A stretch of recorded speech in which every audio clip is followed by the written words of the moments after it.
chekuita nekuziva kodzero dzako, knowing your rights as a believer or as a child of God. Kuziva kodzero dzako semwana waMwari. Asi regani take tataura this statement. Nyangwe uine kodzero dzako, une rights ako. You need to stand for your rights. Kodzero hadzikumirire nekuti kune vanhu vanouya kuzokurwisa. Even une kodzero idzodzo, the devil will continue to fight you. Iwe une rights ekumukunda nekubudirira. So what you need to do is to stand for your rights. Kodzero hadzikumiririre, asi dziripo kuti ugone kumira kuti zvinhu zviite. I will repeat again. Kodzero hadzikumiririre, asi iwe une kodzero ndiwo unomira kuti kodzero dzikubatsire muupenyu hwako. Rights kana kuti kodzero zvakafanana nekey. Key haikinure door, but key inokinuriswa door, which means you must know the side to turn the key. You must know how to insert the key correctly and know the right side to turn the key. So munhu ane rights akafanana nemunhu ane key until wakuziva the direction to turn the key. That's when you can open the door or close the door. Baba na mai mwenda mberi kwakadiko ku Manchester. May the good Lord bless you. Mwari wakuitire nyasha. Thank you so much. Tichaona Ndawana, may the good Lord bless you. Have a nice Gatawa. A good morning to you. God bless you. Thank you so much. So I want to talk about rights. You need to stand for your rights. Rights won't stand for you. Tawanda Diz, how are you doing, my brother? God bless you. God bless you. Thank you so much. So Shokurandina Ronasi is coming from the book of Luke chapter 13. Luke chapter 13 from verse 10. On a Sabbath, Jesus was teaching in one of the synagogues. A woman was there who had been crippled by a spirit for 18 years. She was bent over. She could not straighten up at all. When Jesus saw her, he called her forward and said to her, "Woman, you are set free from your infirmity." Then he put his hands on her, and immediately she strengthened up and praised God.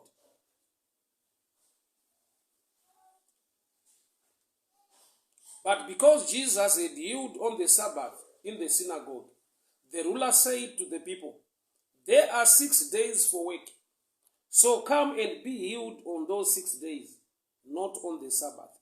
The Lord answered him, "You hypocrites, doesn't each one of you on the Sabbath untie his ox or donkey from the stall and lead it out to give it water? Then should not this woman, a daughter of Abraham, whom Satan had kept bound for 18 long years, be set free on the Sabbath day? From what bound her?" Then he said this, and all his opponents were humiliated. But the people were delighted with all the wonderful things he was doing. Father, we thank you. Speak to us, instruct us, correct us, empower us for the glory of your name. In Jesus' mighty name I pray. Amen and amen. Nyayandi na mangwanana nasi ine chekuita nemukadzi ainga ane dambudziko. She was crippled. Wanga une dambudziko rekukomba mamusana, the challenge ye backbone. Aigara akakotama akatarisa pasi nekuda kwekuti musana wake wanga wakabenda. So Ishe Jesu ndokubva vauya muchechi iyoyo, in that synagogue. Ndokubva vaporesa mukadzi uyu. Asi hazvina kuitirawo zvakanaka vakuru vekereke vanga varipo, the leaders of the church. Ndokubva vataura shoko rekuti vanhu uyai muporeswe pa 6 days. On the 7th day musauya nekuti isabata. Asi Jesu wakatsimbidzira akataura achiti, zvinopruvha kuti no matter the day, kuti musi upi, asi munhu kodzero dzake ngaadziwane. Tisatendera wakaipa kubaunda vanhu in the name of traditions or of laws, yeti nyasha dzakauya kuti dzigone kusunungura vanhu. Bandoda ndingodescribe zvishoma the challenge yanga ine mukadzi uyu. She's a woman, kureva kuti mukadzi, haasisiri musikana, munhu akura, ane a challenge yekukombama, yekubhenda musana. Zvoreva kuti challenge yake yaka-affecta vision, kana kuti yaka-affecta sight, kuona, nekuda kwekuti nyangwe anga asiri bofu, but nekuda kwekuti she's not straight, musana wake, haagone kuona the right size or the right angle, or so kure kwakanyanya, nekuda kwekuti kana dambudziko rakamubhendesa musana, alimitwa zvaanofanirwa kuona, nyangwe achiona, but haagone kuona far. Haana chiono chinoenda kure nekuda kwedambudziko raainaro nyangwe asiri bofu. Dambudziko rake riri rekukombama kana kuti kubhenda musana.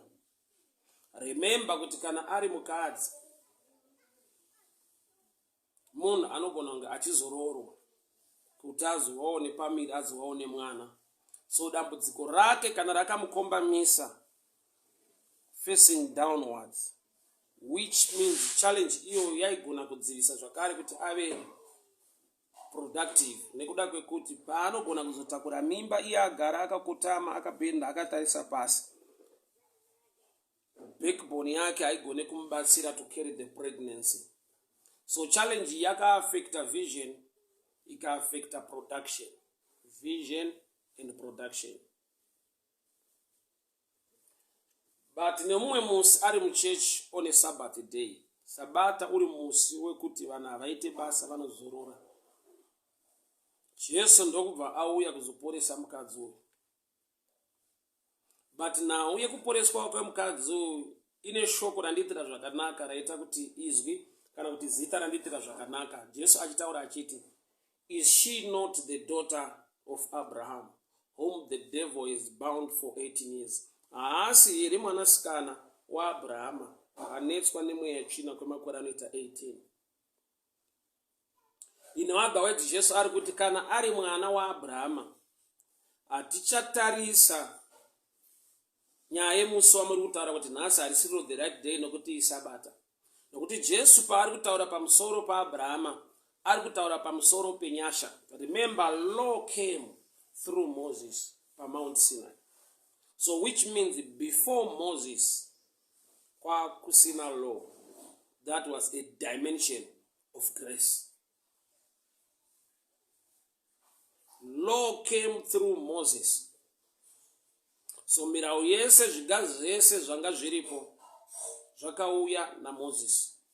So Jesu pano ari kuti imi muri kuda kuregera munhu ari mudambudziko, quoting law or quoting Moses. Ini ndaakuburitsa munhu mudambudziko, quoting Abraham. That Jesus is taking us back to grace before law. But without mbatishing, healing yemukadzi uyu, kana Jesu aitora back to the name of Abraham, kana healing yemukadzi uyu Jesu aidzorera kumashure ndokubva ataura zita raAbraham kuti haasi here, kureva kuti dai anga asiri the daughter of Abraham, taigona kuzvitambira, kuzvigamuchira, tosiya zvakadaro. But nekuti she is a daughter of Abraham, zvoreva kuti she deserves, she have the right, ane kodzero. Kureva kuti munhu ukaziva kuti ndiri ani muna Mwari, pandakagamuchira Jesu ndava ani muna Mwari, ukaziva your rights, ukaziva kodzero dzako, ukaziva identity yako, ukaziva zvauri muna Kristu, haufanirwi kuramba uri musituation iyoyo. You must come out of that situation boldly, nekuda kwekuti you now know kuti you have the right. Kureva kuti ndiri kudenha mweya wenharo mumunhu, kana munhu aziva kuti ndiri mwana waMwari, ndakatengwa neropa raKristu, handisi muswe, ndiri musoro, handisi wekutambudzika, ndiri wokubudirira. Ropa raKristu rakandinatsa, ndava chisvika chitsva muna Mwari. When you know your true identity and you understand your rights, haugone kuramba wakagara uri musituation inorwadza nekurema nekuda kwekuti zvakabhadharwa kare, wakawanirwa nyasha, favor yakadururwa muupenyu hwako. But say Jesu watidzorera back to Abraham pahealing yemukadzi ane 18 years. Remember, mukadzi, she's just a shadow picture of the church.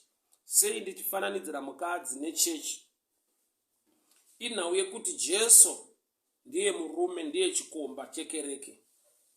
So mukadzi ndiyo church ya Jesu. Nekuda kwekuti the first Adam, Mwari vamubatisa hope huru, vakatora rumbavhu, vakaopena the flesh parutivi rwake, vakatora rumbavhu, vakapuwa mukadzi. Also the last or the second Adam, or the last Adam, anova Jesu, ari pamuchinjikwa, akabayiwa parutivi, ropa nemvura ndokubva zvaerera. Ropa nemvura pazvinoerera zvinosimboliza kubereka or giving birth. Panoberekwa munhu panobuda ropa nemvura. Saka Jesu paakabayiwa parutivi, ropa nemvura zvikabuda, zvoreva kuti pakaitwa give birth kuchurch yakatengwa neropa rake, ikabhabhatidzwa mumvura as a sign of death and resurrection. First Adam, mukadzi wake anova Eve, akabva parumbabvu rwake. The second or the last Adam anova Jesu, mukadzi wake anova kereke, akaberekwa neropa remvura. Jesu abayiwa parutivi. The word of God is like a sword, or a double-edged sword. Kureva kuti paari kubayiwa parutivi, the word opened the side of Jesus. Shoko, takaberekwa neshoko, nokuti shoko ndi Jesu. Paakabayiwa parutivi, ropa nemvura zvikaerera, a picture of giving birth, ndo pakaberekwa kereke, chechi ya Kristu, yakatengwa neropa rake, yakaregererwa zvivi nekuda kweropa rakadeuka, ikasukwa nemvura neshoko raMwari, akava mudzimai wa Kristu. So patinotaura nhau yemukadzi, we are talking about the church. Saka on this text, Jesu arikuedza kutsanangura kuti, when you know your right as a child of Abraham, when you know your right as a child of God, haufanirwe kuramba uri musituation iyoyo. Rise up, stand up, decree and declare. Even a boldness. Buda musituation iyoyo. Zviudze wega kuti handisiwe pasi ndiri pamusoro. Handisiwe kutambudzika ndiri kubudirira. Nekuda kweropa raJesu rakaerera pamuchinjikwa, rikandinatsa rikandirwira. Nekuda kwenyasha dzaMwari dziri muupenyu hwangu, iye akandida, akandipa mwanakomana wake Jesu. Handirambe ndiri musituation yakadai. Fight your way out when you know and understand your right. But the interesting part of this story, Jesu paari kuti, is she not the daughter of Abraham? Patinodzoka kuna Abraham, unoona kuti Abraham achibva kunorwira Lot, hondo dzekupambwa kwa Lot, unosangana na Melchizedek, anonzi iye kubhuku raHebrews, haana baba, haana mai, haana pekutanga, haana pekuguma. Anova the shadow picture of our high priest Christ Jesus. So kureva kuti Jesu unosangana na Abraham, Jesu ari Melchizedek in the Old Testament, unosangana na Abraham.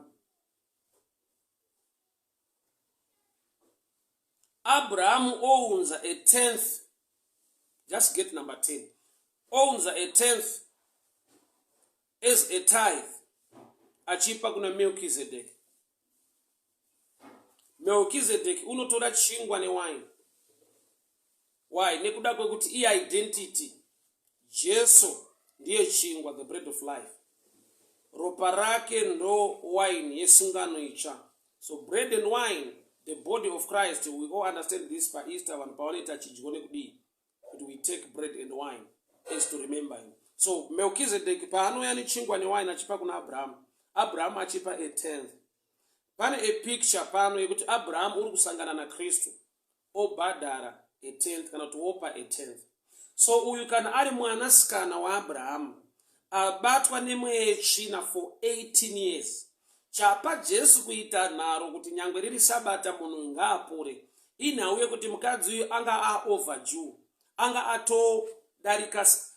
atosvika musizeni, mutime yekuti hapadi zvimwe zvinhu asi kuti musana wake ungoita straight. Pakuti kudii ndichataura kametsi mbishana 10 dzaAbhurahama, vanhu vababa wemwanasikana, she's a daughter of Abraham.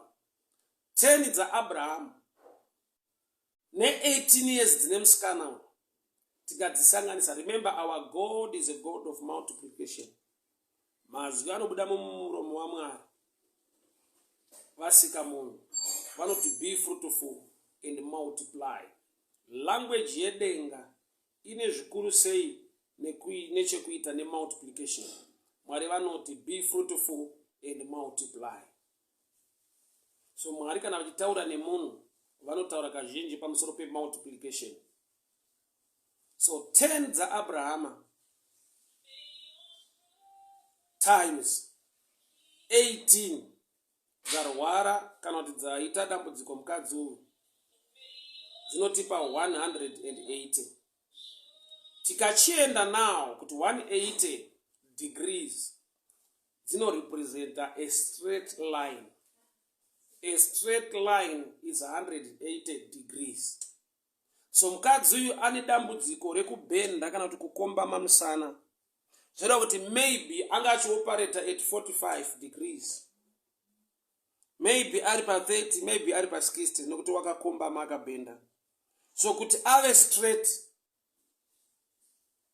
is 180 degrees, a straight line.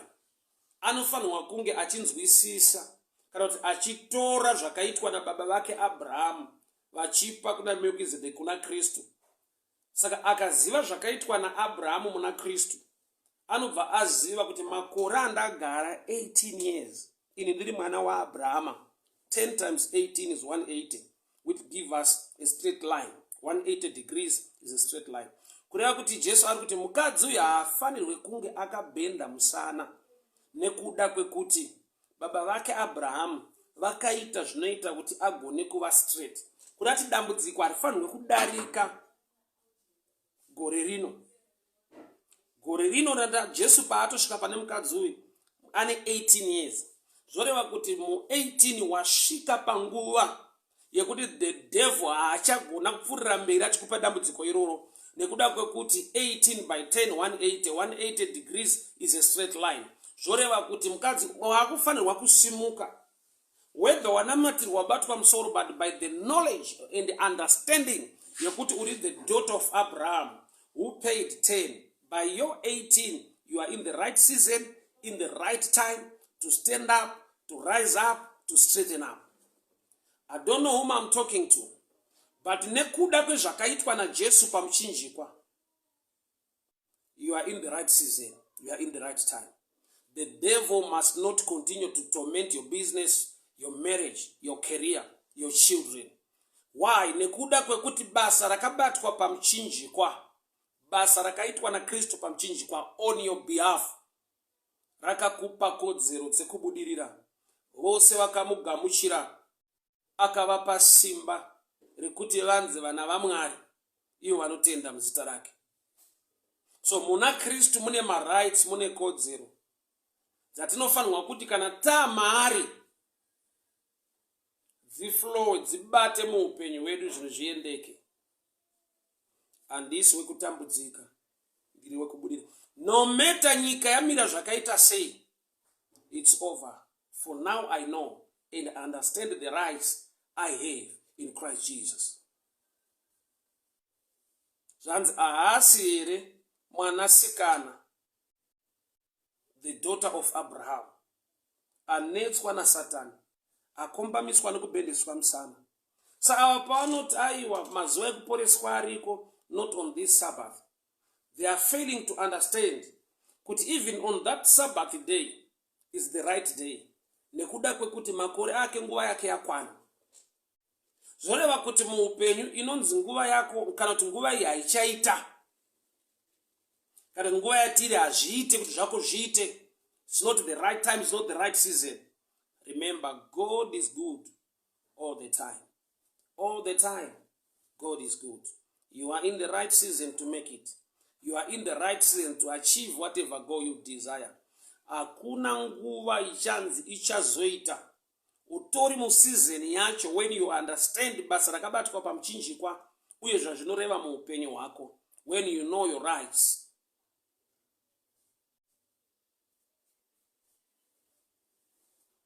So mukadzi wakaporeswa.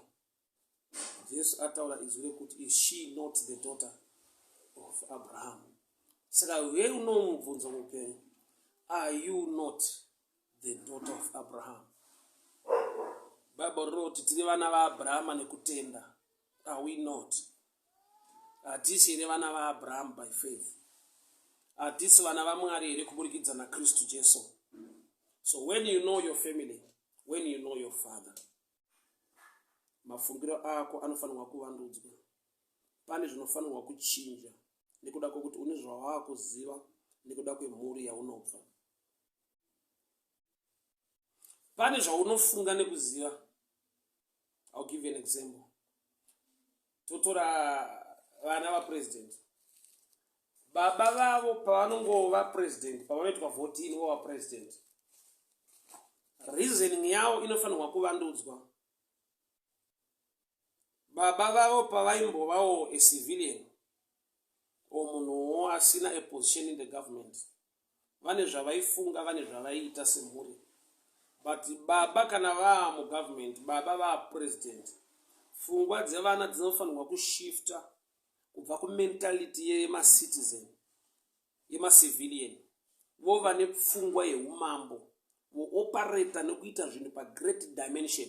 Why? Nekuda kwokuti that position yatorwa nababa wavo inovapa dzimwe kodzero, inovapa rimwe simba ravanga vasina vasati vauya uko. So there are times yekuti mindset yedu, Romans 12:2, shoko raMwari rinoti your mind must be renewed by the word. Pfungwa dzenyu ngadzivandudzwe neevhangeri. Kureva kuti kana waa mwana waMwari, there must be a shift of understanding, a shift per level of thinking.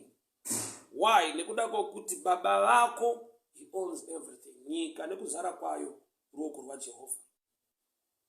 Iye Mwari unoti silver and gold belongs to me. Kureva kuti your father owns silver and gold. Your father is the creator of the universe. Your mentality, your thinking capacity, ability yako unofanirwa kunge wakuoperate in a different dimension than before. But wakaipa unogona kurwisa pfungwa idzodzo. Oramba akakubhendesa musana, akabhendesa vision yako, akabhendesa basa rako, akabhendesa muchato wako, akabhendesa zveshe zvaunoshuvira muupenyu. Nekuda kwokuti ukasaziva kuti uri mwana wani, unogona kutadza kuva straight. Yeti izvo zvakabhadharwa kare. Nekuti kune vanhu vanokurwisa nekukupikisa, vanotaura pfungwa dzavo. Like these leaders of this synagogue. Vakati aiwa vanhu ngavauye kuzonamatirwa nekuporeswa kune mamwe mazuva, not on this Sabbath day. Kurati vanhu vakasvika pakurespecta sabata zvekuti vanoti vanhu ngavarambe vaine matambudziko avo, isu takabata sabata. Some traditions unofanirwa kubreka kubva padziri dzinokualawa kuramba uri mudambudziko. Pane kutaura kunoita kuti urambe uri mudambudziko, yet uri museason semwana waMwari yekuti zvako zviendeke. So vakati musi waporeswa munhu hausiriwo. May God bless you in a time yekuti vanhu vanofungidzwa kuti it's not the right time yekuti business risumuke, it's not the right season yekuti zveupenyu zvinyatsoita because of this COVID economy meltdown and everything. Recession iriko, but I've come to tell you this. Ndo kuita kwaMwari mumazuva asingatarisirwe nevanhu kunzi musimuka unobudirira, munguva isingatarisirwe nevanhu yavasingadi kuti zvinhu zviite zvakanaka muupenyu hwako. May God bless you. May God heal you. May God prosper you. May the blessing of the Lord be upon your life. May the favor of the Lord touch you. ropafadzwa, goneswa, rwirwa naMwari mumazuva asingatarisirwe nevanhu, mumazuva anonzi nevanhu hazvisi kuita, hapana kwatinoenda, hapana chinobuda. Vakuru vesinagoge vakati it's not right zvaitwa kuti munhu aporeswe on a Sabbath day.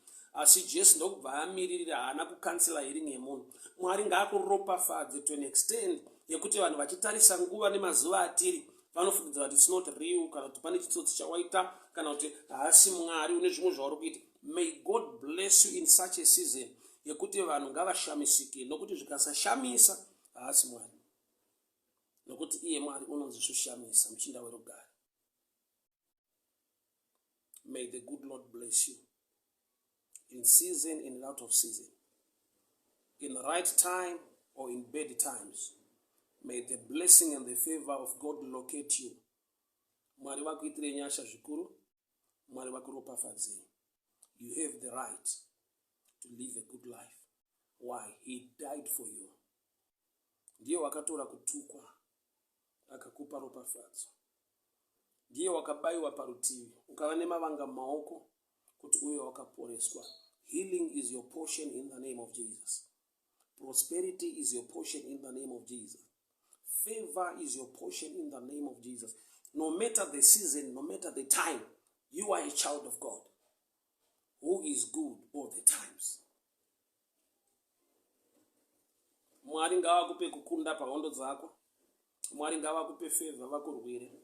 Mumazuva anonzi nevanhu hazviite, zvako ngazviite, nokuti zviri kuitwa naMwari wamasimba ose.